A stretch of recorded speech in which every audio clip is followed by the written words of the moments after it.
Hello, this is Warlord. What we're going to do is take a quick look at what you have to do to make Global Illumination work in large scenes. Let's go ahead and get started. Now this scene is lit mainly with Global Illumination and IBO lighting.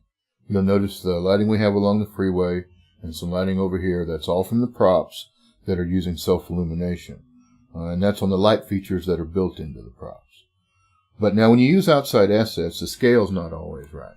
So when you come in here to add a character, in this case the scale is not right and you have a choice to make. You're either going to scale the character or scale the scene. Well, scaling characters in iClone is problematic and I don't do it unless I have to. So what you're going to do is scale the scene. So I'm going to show you what happens when you scale the scene up. Once again, I want you to take a look and notice that we have our lighting along here. What I'm going to do now is go back and load a scene that I have scaled up that will work to the size of the character.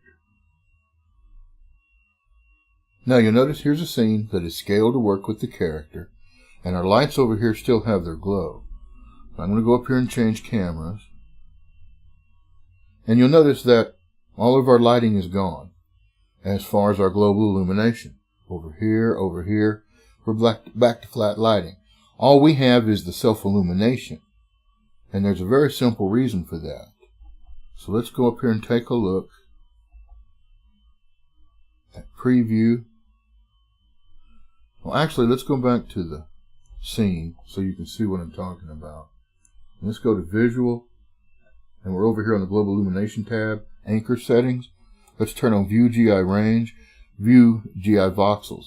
You'll notice here that the reason we're not getting it is our Global Illumination is all back here way off camera. That's the reason we're not seeing it. So let's go to Preview, and I'll show you what I'm talking about here.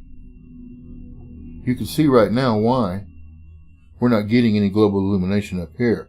The system is limited to here, and this is with it stuck up to its maximum range and things. So this is basically, you're going to have to work with moving this. In this case, I know that 40,000 puts it just about where I want it. And then I can come back here to Camera, turn off the range and the voxels, and you'll notice our lighting is back. Now I've created a camera to move us along, but as you'll see as we get down here towards the end, we have global illumination here, but we don't have any here. And that's because our range and our voxels end right there. So as you see, we have a way to link it to the camera. So let's go back to the beginning, come over here to Scene. It's Camera 1. Camera 1. Here's what's selected. Link to camera. And now as we move,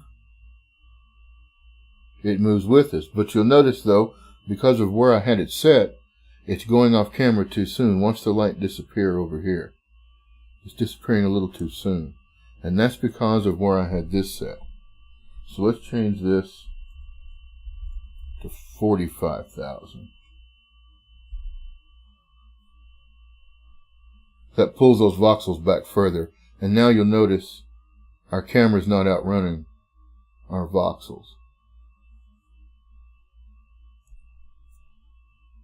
And again, what I did was I just came in and moved this further forward. That was 40,000. And so the camera, it was cutting off just ahead of the camera is what it was doing. So all I did was move it back to where that wouldn't happen.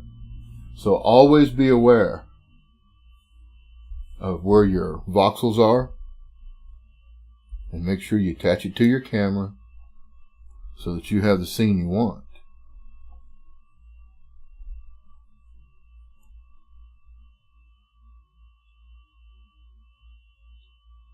I hope this helps.